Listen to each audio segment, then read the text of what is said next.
This is our country, এটা আমার দেশ, এটা আমাদের দেশ। এই দেশের স্বার্থ, এই দেশের সার্বভৌমত্ব, এই দেশের ভালো মন্দর সাথে আমাদের সবাই জড়িত। এই দেশকে ভালো রাখতে হলে আমাদেরকেই রাখতে হবে। এই দেশের যদি মন্দ কিছু হয় সেটার ভাগিদারও দায়ভারও আমরাই বহন করতে থাকবো। সো আমি মনে করি না যে এই ইস্যুটা এমন একটা পর্যায়ে গিয়েছে যেইভাবে এটা নিয়ে বিভিন্ন রকমের আলোচনা সমালোচনার সৃষ্টি হয়েছে। গভর্নমেন্ট এবং বাংলাদেশ আর্মি খুব সুন্দরভাবে ওতপ্রোতভাবে একে অপরের সম্পূরক হিসাবে কাজ করছে। আমরা প্রতিনিয়তই সরকারের সাথেই কাজ করছি, সরকার নির্দেশনা মেনেই কাজ করছি। নট টু রেকর্ড এটুকু বলতে পারি যে আমরা যখন আমাদের পরিবারের মধ্যে অবস্থান করি, ইনফর্মাল পার্ট, আমাদের পরিবারের ভাই বোন বাবা মার সঙ্গে কখনো আমাদের ভুল বোঝাবুঝি হয়, কথার মতপার্থক্য হতেই পারে, বিভিন্ন আবার এটা মিটে যায়। This is a family. So দেশ চালাতে গিয়ে বিভিন্ন স্টেক হোল্ডাররা বিভিন্ন সময় কথা বলেন, কথা বলতে পারেন।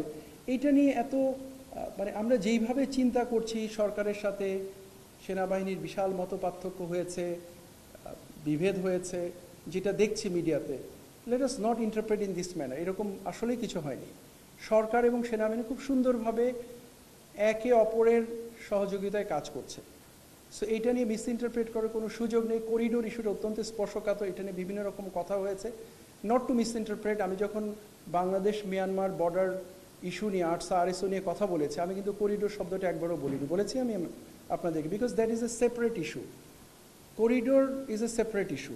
এটার সাথে বর্ডারের আর্টসা এবং আরএসও যে মুভমেন্ট, তাদের যে অস্ত্র নিয়ে এখানে চলাচল, এটার সাথে কোনো সম্পৃক্ততা নেই।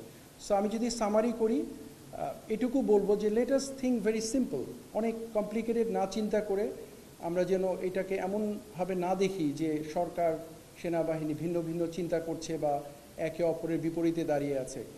এটা কখনোই নয়। সরকার সেনাবাহিনী একই সাথে কাজ করছে এবং ভবিষ্যতেও আমরা আরও সুন্দরভাবে কাজ করে যাব বলে দৃঢ়ভাবে বিশ্বাস করি। আপনাদের যদি সার্বিক আজকে সবার একটা মনের মাঝে অনেক এই রিলেটেড কোশ্চেনই বেশি ছিল আমার মনে হয়। সো ডাইরেক্টর আইএসপিআর আমাকে পুশ করেছে, আপনি গিয়ে কথা বলেন। আবারও বলবো, এটা আমাদের দেশ, আমরা যেন এমন কোনো কিছু চিন্তা না করি, চিন্তাভাবনা আমাদের নিজেদের মাঝে। মিনিং আমরা মিনস আমরা সাংবাদিক ভাইরা এবং আমি, I am not meaning something out of this room, এর ঘরের বাইরের কথা বলছি না, কিন্তু এটাও মিস ইন্টারপ্রেট হতে পারে যে আমরা বলতে আবার কারা। আমি আপনাদেরকে নিয়ে বলছি যে আমাদের মাথায় যেন এরকম কিছু না আসে যে আমরা বিভেদের সৃষ্টি হয়েছে, দ্বন্দ্বের সৃষ্টি হয়েছে, গ্যাপ হয়েছে। Is nothing like that. তাহলে তো আর কোনো কিছু করার থাকে না। একটা একটা একটা একটা বাজে অবস্থার ভিতর দিয়ে যাচ্ছিলাম আমরা, সেখান থেকে উত্তরণের চেষ্টা করছে সরকার, আপ্রাণ চেষ্টা করে যাচ্ছে, সমস্ত সংস্থা চেষ্টা করে যাচ্ছে, সেনাবাহিনীও তাদের অবস্থান থেকে যতটুকু কন্ট্রিবিউট করার চেষ্টা করছে। তো আমরা যদি সম্মিলিতভাবে কাজ করি, আমি দৃঢ়ভাবে বিশ্বাস করি যে আমরা একটি স্থিতিশীল অবস্থায় যেরকম আমরা চাই, সবাই আমাদের মনের যে আকাঙ্ক্ষা, নিশ্চয়ই আমরা সেখানে পৌঁছাতে পারবো। এটার জন্য সবার সহযোগিতা দরকার, ইন্টিগ্রেশন দরকার। এবং আপনারা যারা আছেন, গণমাধ্যম কর্মী যারা আছেন সামনে, আপনারা একটা বড় ভূমিকা রাখতে পারেন এবং রাখছেন।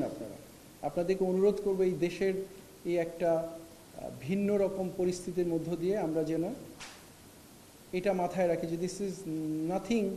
এই মুহূর্তে এমন একটা স্বাভাবিক পরিস্থিতির মধ্যে আমরা নাই যেটা সব কিছু স্বাভাবিক চলবে। কিছু কিছু অসঙ্গতি অসংলগ্নতা থাকতেই পারে, বাট আমরা সবাই চেষ্টা করছি যাতে সেটাকে মিটিয়ে ফেলে সবাই সম্মিলিতভাবে সামনের দিকে এগিয়ে যেতে পারি। এবং আমি ব্যক্তিগতভাবে বিশ্বাস করি অবশ্যই আমরা সামনে এগিয়ে যাব এবং একটা সুন্দর দেশ, যেটা আমরা প্রত্যাশা করি, আশা করি, সেটার মধ্যে আমরা বিরাজ করব ইনশাআল্লাহ।